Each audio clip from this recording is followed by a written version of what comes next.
E aí, pessoas fabulosas, estamos aqui hoje para gravar o capítulo 7 da história do Fábula TCG. A gente vai seguir o nosso padrão de fazer aquela leitura no site.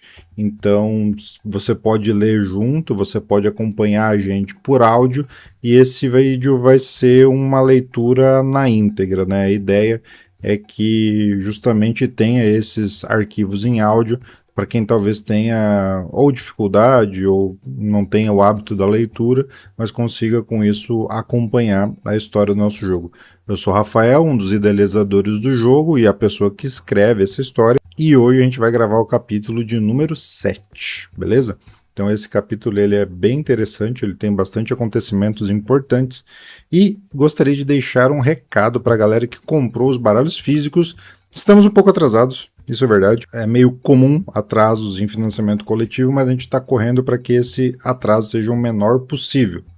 Então, eu acredito que ainda esse mês a gente tenha novidades sobre os envios. Se você, fez o apoio, fica ligado nos e-mails para não ir para o spam, e também, se puder, entre no nosso grupo do Discord. Eu já devo ter enviado através da plataforma Catarse vários links para entrar no nosso Discord de apoiadores.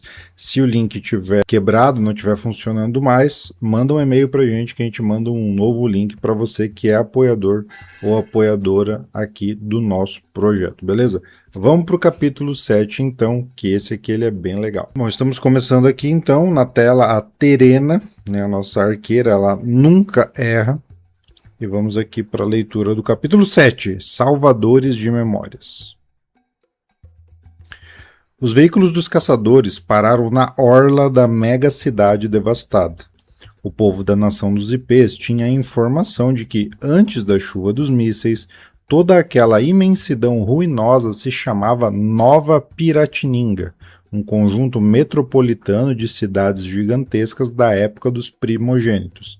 A maior delas era São Paulo, uma cidade que em determinado ponto da história antiga era a maior do continente. Daquele lugar, nada havia sobrado. Os Cherati tinham apenas fragmentos da história dos primeiros filhos, trazidos até eles pela memória e registro oral dos seus descendentes, apenas supondo qual poderia ter sido o motivo para que os inimigos daquele antigo reino tivessem a necessidade de devastar um lugar com milhões de habitantes. Em determinado ponto, eles contam que os primogênitos passaram a registrar sua história nas nuvens, e o uso de papel diminuiu muito, prejudicando que esse conhecimento chegasse aos dias atuais. Ainda que a nação tenha conseguido avançar muito em termos de tecnologia, com acesso a energias limpas, uma internet rudimentar e outras máquinas e aparatos digitais, ainda parecia impossível para essa sociedade atual arquivar conhecimentos na atmosfera. Caluanã se impressionou. Ele se lembra de Passo Bonito, a grande cidade no seio da região pantaneira, com suas centenas de milhares de habitantes, e das complexidades que exigem muito da organização do Palmares Regional de Cambará para deixar tudo nos conformes. Ele não consegue conceber a ideia de uma cidade com 1 milhão de habitantes, que dirá uma metrópole com 25 milhões. A imensidão da zona destruída, que ia de um lado ao outro do campo de visão e parecia interminável, causava um desânimo prévio nos caçadores. Como vamos achar Santa Cova nesse lugar? Pensou ele, sem ideia de por onde começar. Sandro deu um soco na lataria do veículo. Como vamos achar Santa Cova nesse inferno? Disse, ecoando de maneira mais violenta os pensamentos do primo. Não me admira que os maltas não tenham conseguido mapear as entradas. Esse lugar é imenso, disse Terena, a capivara e arqueira. Ela estava equipando sua aljava e regulando seus óculos de visão noturna. O entardecer já havia chegado. Eu não acho que devemos entrar aí durante a noite, disse Abaeté, seus longos dedos gesticulando enquanto argumentava. Melhor esperar o amanhecer. Talvez nossos inimigos saiam durante o dia. Não vejo nenhuma assinatura de calor. Calu esperou se Pedro ou Sandro falariam algo, mas eles não disseram nada. Todos olharam para ele, esperando as ordens. Vamos passar a noite aqui, disse ele olhando para a cidade arruinada. O caminhão é o lugar mais seguro no momento. Outras equipes devem chegar a partir de amanhã. Antes do amanhecer, vamos nos equipar e entrar na cidade. Kaia vai nos cobrir enquanto Zezinho vai procurar em outros locais algum sinal de movimentação. Lembrem que estamos em território inimigo. Os bandeirantes têm armamento antiquado, mas igualmente letal. Terena vai ficar de sentinela durante as próximas horas. Se cansar, nos avise que trocamos, certo? Abaeté, você vai montar os equipamentos de comunicação. Quero antenas e radares funcionando, assinaturas de calor e detector de som. Sandro e Pedro vão dormir. Vocês têm que estar prontos para começar as buscas no primeiro sol. Concluiu Kaluanã. Pode deixar, chefe, respondeu Terena, sabendo que ele odiava ser chamado de chefe. Pedro, o primogênito, perguntou: qual é o plano quando entrarmos lá? Nós não vamos entrar, disse Kalu, sabendo que Sandro o olharia bravo. Ele aumentou a voz para que todos ouvissem.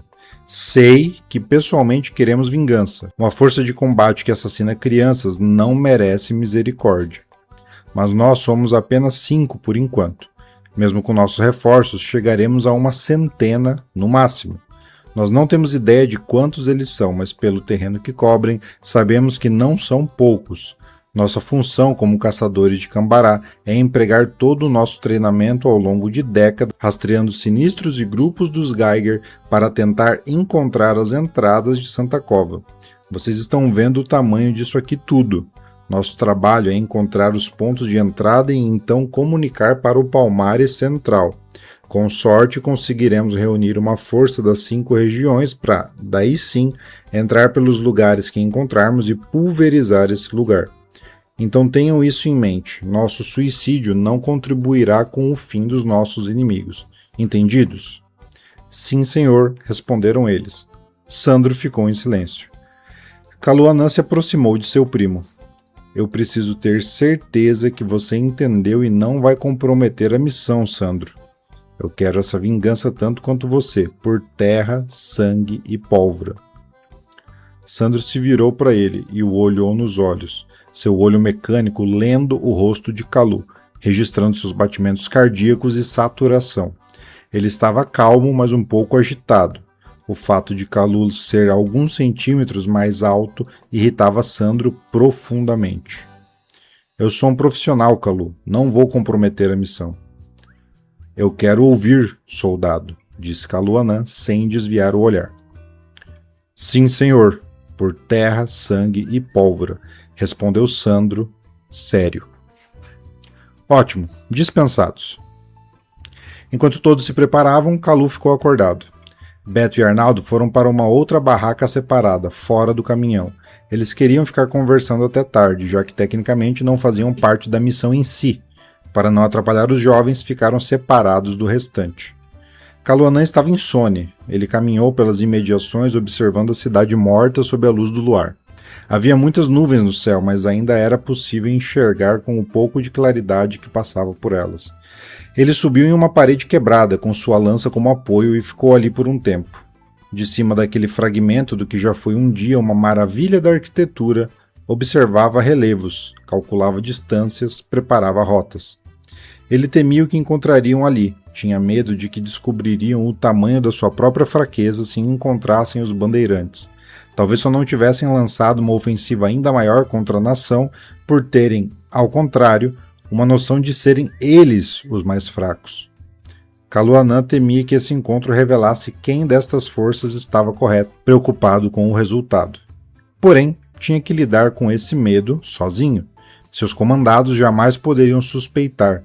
Era seu dever cumprir a missão e fazer justiça. Mesmo assim, ele temia. Perto dali, deitado na rede, observando pela janela do caminhão e esperando o sono chegar, Sandro observava seu primo empoleirado em uma construção destruída, apoiado na lança e esfregando o ombro. Ele sempre agia assim quando estava assustado. No dia seguinte, Maiara foi visitar Manu e Fabi na enfermaria.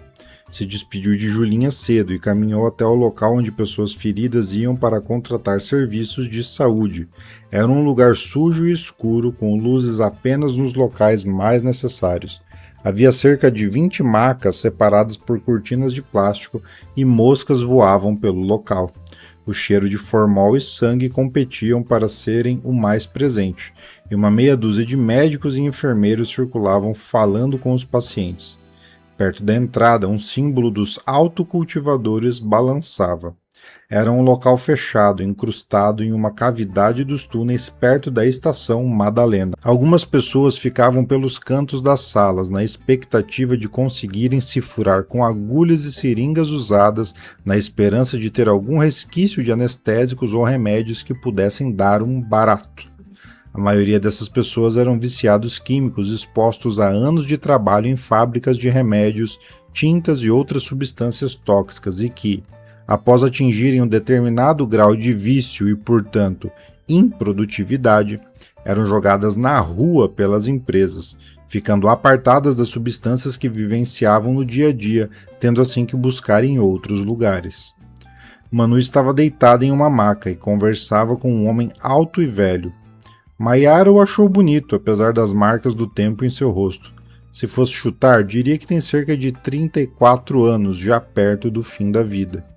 Ele tinha uma barba bem feita, pele branca e cabelo liso na altura da orelha. Seu cheiro não era muito bom, mas melhor que o esperado. Ele sorria enquanto falava com ela, em contraste com a moça triste. O braço dela estava enfaixado, seu ombro colocado no lugar. Fabi não estava por ali. Mayara se aproximou, meio tímida, pedindo licença. Manu abriu um sorriso enorme ao vê-la. Seus dentes eram um pouco tortos, mas ela era definitivamente bonita. Mayara, o que você está fazendo aqui? Que legal que você veio. Olha, esse é o meu irmão que eu te falei, o nome dele é Gilberto, mas a gente chama ele de Giba, disse Manu, bastante animada apesar da situação. O homem sorriu e ergueu a mão para Mayara, que o cumprimentou de volta. Vim ver vocês, fiquei preocupada depois de ontem, não encontrei a Fabi por aqui, ela está bem? Manu ficou com o rosto sombrio. Ela foi levada para os removedores, disseram que não tinham como fazer nada aqui. Mayara ficou chocada, levando uma mão à boca. Ela vai ter dinheiro para amputação? Não sei, disse Manu, fechando os olhos por causa da dor. Acho que sim. Pelo que eu conheço ela, deve ter guardado alguma coisa. Só não sei se vai conseguir pagar uma prótese decente. Ouvi falar que uma que se mexe é bem cara, mesmo que seja hidráulica que nem a do Barão. Barão? Perguntou Mayara, confusa. O cara velho, disse Giba, entrando na conversa, que acompanhou a equipe de vocês ontem. É um conhecido meu de longa data. Vou ver com quem ele fez o braço dele e tentar ajeitar para Fabi. Talvez role um desconto. O Dei foi sorte, ponderou Manu. Que o meu braço só fez foi sair do lugar. Se tivesse quebrado, eu tava fudidinha. Não ia ter essa grana. A gente daria um jeito, falou Giba, passando a mão na cabeça de sua irmã. Mas não vai precisar. Falando em precisar, eu preciso ir embora. Sua estada acaba daqui a 3 horas. Consegue voltar sozinha? Consigo. Ele se inclinou e deu um beijo no rosto da garota, que apertou seu braço com força. Mayara estava pensando que talvez essa fosse a primeira vez que ela presenciava uma relação familiar, uma troca de carinho e afeto que não fosse pautada pela urgência ou pela necessidade. Eu também já vou indo, tenho que entrar na Luminosil. Essa é a minha toca, disse ela entregando um papel com o endereço. Vamos tentar manter contato, tá bom? Manu pegou o papel e se despediu. Mayara acompanhou Giba na saída, conversando sobre como foi o acidente, comparando as versões e pensando sobre como tudo poderia ter dado muito mais errado.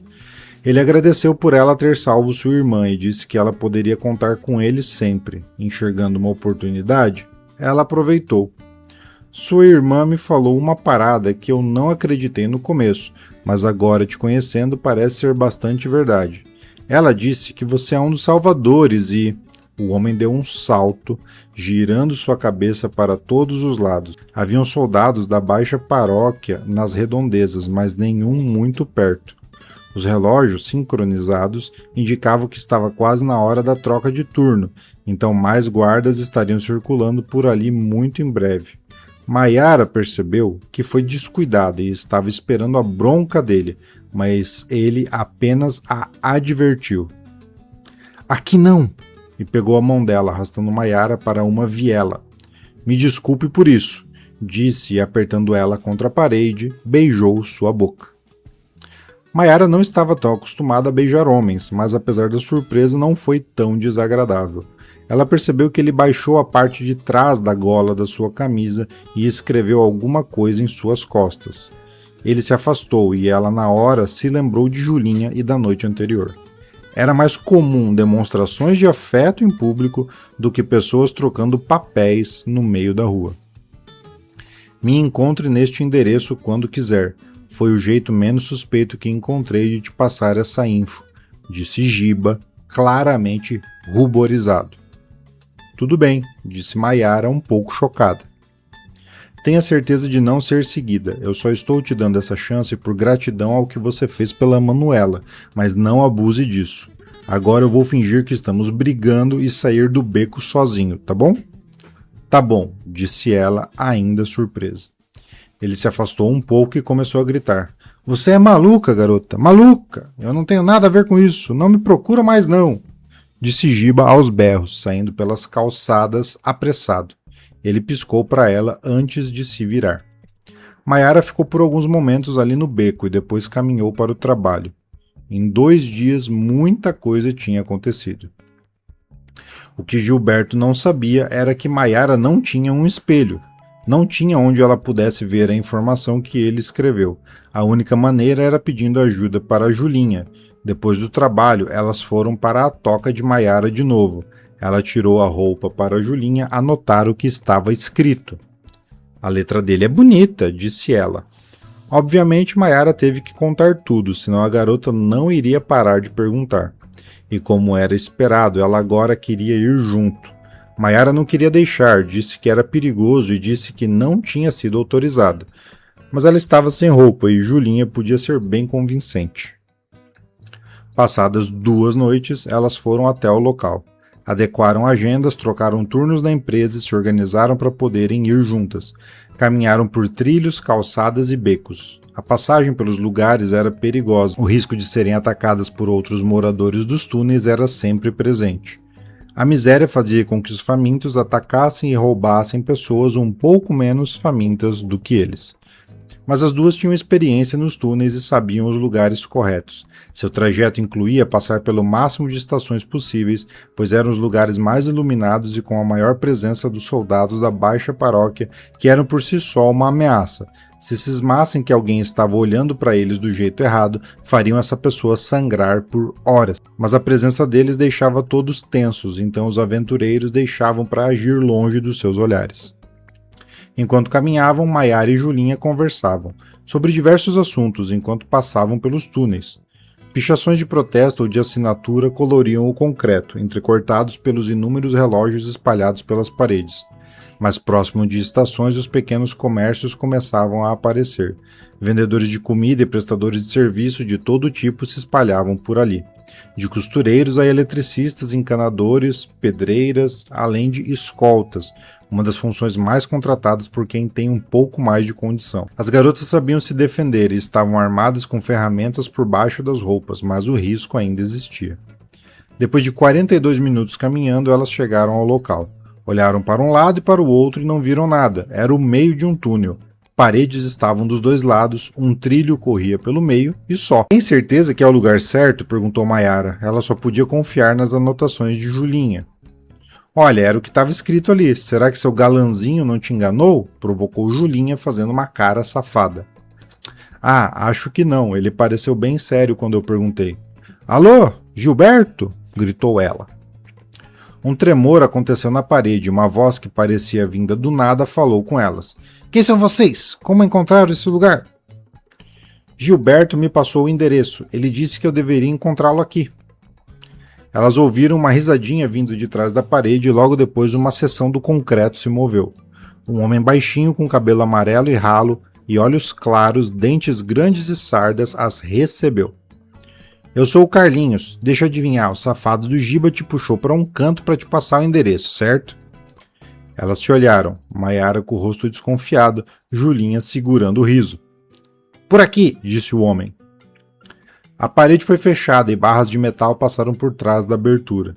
Eles caminharam por 8 minutos e 22 segundos, passando por outras grades virando esquinas sem fim por um aparente labirinto interminável, desviando de armadilhas até entrar por uma abertura escondida por panos e lonas em um grande saguão. As meninas não puderam segurar sua surpresa ao verem aquele lugar.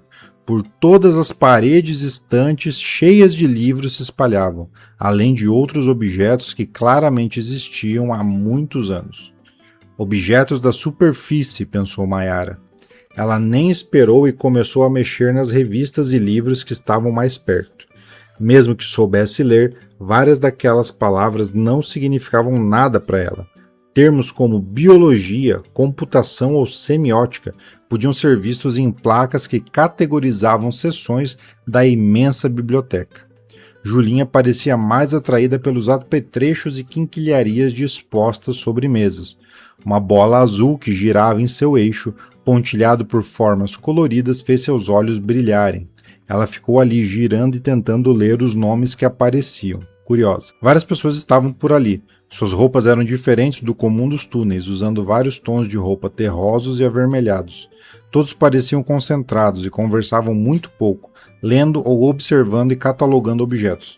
Aquele era de longe o mais amplo, organizado e limpo lugar que Mayara já havia colocado os pés. Bem-vindas, disse Gilberto do andar de cima, descendo por uma escada de madeira que elas nem tinham visto que estava ali. Estava com a mesma roupa do outro dia, uma jaqueta avermelhada sobre uma camiseta marrom e calças escuras. Só agora Mayara percebeu as cores. Vocês estão em um dos vários esconderijos dos salvadores de memórias. Quem é sua amiga, Mayara? Seu tom de voz deixava uma dúvida sobre estar irritado ou curioso. Oi, eu sou a Júlia. Você escreveu nela, mas ela não tem espelho, então eu tive que ajudar. Sua letra é bonita. O que é essa bola? O homem ficou atônito com a velocidade com que ela falava, mais rápido que sua irmã, o que até então lhe parecia impossível. Mas ele gostou do brilho no olhar que ela demonstrava ao falar dos objetos. Ah, isso é chamado de globo terrestre. A parte azul é o oceano, água, e as partes marrons e verdes são os continentes, a terra. Os antigos moradores do mundo costumavam usar essas bolas para se localizar. Achamos alguns livros que indicam que estamos em algum lugar dessa região aqui, disse, apontando para uma massa marrom que representava a América Latina.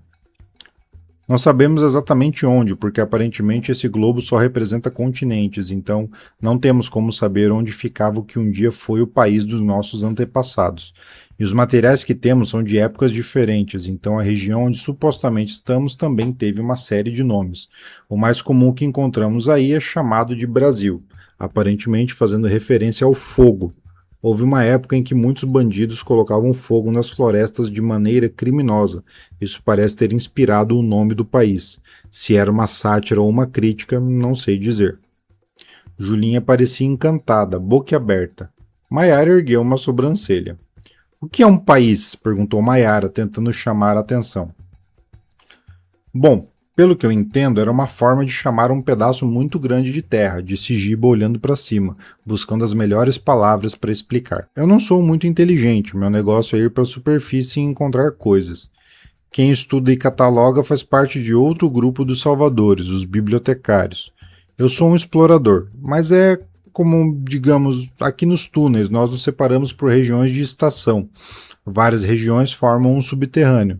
Subterrâneo e superfície formavam bairros, bairros formavam cidades, cidades formavam metrópoles e metrópoles formavam países, e países formavam continentes, entende? São nomes para indicar o tamanho dos lugares, pelo menos é o que eu entendi. É quase isso, interrompeu uma mulher com as roupas parecidas com a de Gilberto. Ela era bonita e mais velha que as garotas, sua pele cor de bronze aparecendo sob a vestimenta, seu cabelo avermelhado e cacheado ondulando atrás dela enquanto caminhava. Mas não temos tempo para isso agora. Estão te esperando lá atrás, Gilberto. Não é hora de receber visitas. Com todo respeito, meninas. Está tudo bem, disse Mayara, de modo sério. Mas nosso amigo Giba aqui nos fez vir lá de perto da Luminosil e ainda não explicou o que estamos fazendo aqui e eu gostaria de uma resposta. As três mulheres cruzaram os braços, esperando uma resposta de Gilberto. Ah, é simples. Manu me contou tudo que Mayara fez e acho que ela poderia ajudar bastante na exploração. Ela é forte, experiente e tem espírito de equipe. Se arriscou para salvar minha irmã. Acho que ela, se quiser, poderia ser uma ótima adição para nós. A Júlia eu conheci agora, mas deu para ver que interesse e curiosidade ela tem. Então vocês estão convidados para o grupo de exploradores dos Salvadores de Memórias. Mayara e Júlia se olharam, sorrindo. Ambas sempre tiveram muita vontade de conhecer mais do mundo da superfície e poder olhar com mais calma para as ruínas, com muito mais tempo do que elas tinham nas subidas de manutenção. A mulher de cabelos vermelhos pareceu não gostar muito da ideia. Você nem conhece direito essas garotas, Giba. Uma delas você nem tinha visto antes. Você não pode ficar trazendo pessoas pra cá que não sejam de confiança. Se a igreja descobre o nosso esconderijo, estamos todos mortos. Você sabe que o que fazemos é ilegal.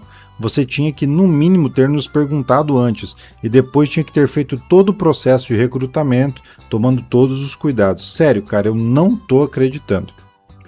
Raquel, escuta, eu não conheço elas o suficiente, mas uma delas arriscou a vida para salvar a minha irmã, que ela própria não conhecia há mais que 2 horas. A gente está falando dos túneis, onde as pessoas se matam por um pedaço de pão.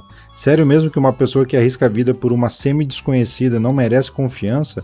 Nós precisamos de sangue novo, e a Júlia é alguém que essa pessoa de confiança confiou, com o perdão da redundância, para ler o que eu escrevi para trazer até aqui. Me desculpa, mas nem tudo é protocolo. Porra, Giba, disse Raquel, enfurecida. Pra que a gente faz a porra de um protocolo então, hein, tio? Mano, isso não pode acontecer mais, nunca mais, tá me ouvindo? Se me der licença, interrompeu Mayara envergonhada. Eu e a Júlia sempre quisemos explorar mais a superfície. Nós nos inscrevemos na equipe de manutenção de geradores principalmente para poder ver mais do mundo morto durante as subidas. Aquele curto espaço de tempo que passamos lá em cima é muito mágico. E queremos poder explorar e conhecer mais sobre o mundo de lá. Por favor, nos leve junto. Ao lado dela, Júlia fazia uma cara de quem estava pedindo por favor, mordendo os dedões e balançando de um lado para o outro, ansiosa. Gilberto parecia hipnotizado pela garota. Raquel ergueu um dedo para falar com elas. Vocês vão passar pela instrução, mas precisam saber algumas coisas. 1. Você não entra em lugares que um superior não te autorizar a entrar. Prédios desabam com facilidade e alguns deles são lugares muito perigosos. 2. A chance de morrer lá em cima é alta. Não fique para trás. 3. Se ficar para trás e for pega pela igreja, não dedure seus irmãos de ordem, não importa o que façam. 4 e último. Se ouvir uma respiração muito forte vindo das ruínas, você corre o mais rápido que puder. Entendido? Respiração? Perguntou Júlia. Entendido? Entendido, responderam elas em uníssono. Elas foram então levadas cada vez mais para dentro na Galeria dos Salvadores, onde receberiam roupas, equipamentos e seriam orientadas para suas primeiras subidas. Fosse na empresa ou na região onde moravam, ninguém sentiria falta delas. Ninguém sentia falta de ninguém em Santa Cova. Bom, galera, esse foi o capítulo 7, um capítulo que eu gosto bastante, porque ele tem um ponto de virada na história das meninas, né? Até então a gente tinha visto ela tentando viver nos túneis, né? E a partir desse ponto, então, elas vão ter contato com uma das várias facções que constroem o submundo de Santa Cova, né? Além das várias pessoas que vivem em Santa Cova, tem um grupo ali de um número de facções, que eu ainda não quero revelar quantas, mas que são facções que trabalham e fazem coisas bem específicas, né? Então se especializam em algumas coisas. No caso dos Salvadores de Memórias, eles catalogam e encontram conhecimentos do mundo morto e trabalham com isso, vendem esse conhecimento para outras pessoas e organizações. Então é uma mistura de uma organização que quer preservar os conhecimentos e recuperar um pouco disso, mas também usar isso para ter um lucro ali, melhorar um pouquinho de vida dentro daquele ambiente tão competitivo e hostil que é Santa Cova. Então, bem legal. A chegada também, né, do Kaluanã e do seu grupo na orla de Santa Cova e vendo a imensidão que era aquilo, né, e sem ter ideia de por onde começar, a gente tentou, pelo menos, passar essa ideia de que a parada era muito maior do que eles estavam esperando, né, então por isso ficou aquela sensação assim de pô, e agora, né? Então essa foi a ideia que a gente tentou passar. A partir do capítulo 8 a gente desenvolve esses dois caminhos, né? Tanto Kaluanã e o grupo de caçadores explorando mais ali essa superfície de Santa Cova, quanto a Mayara, a Julinha, né, se integrando aos Salvadores de Memórias e aprendendo sobre suas missões, como eles agem e tal. Então o capítulo 8 também vai ser bem importante, beleza? Estamos encaminhando para o final, são 10 capítulos até o momento, a gente já tem plano de escrever meio que uma história secundária para servir aí de gostinho entre uma coleção e outra, né?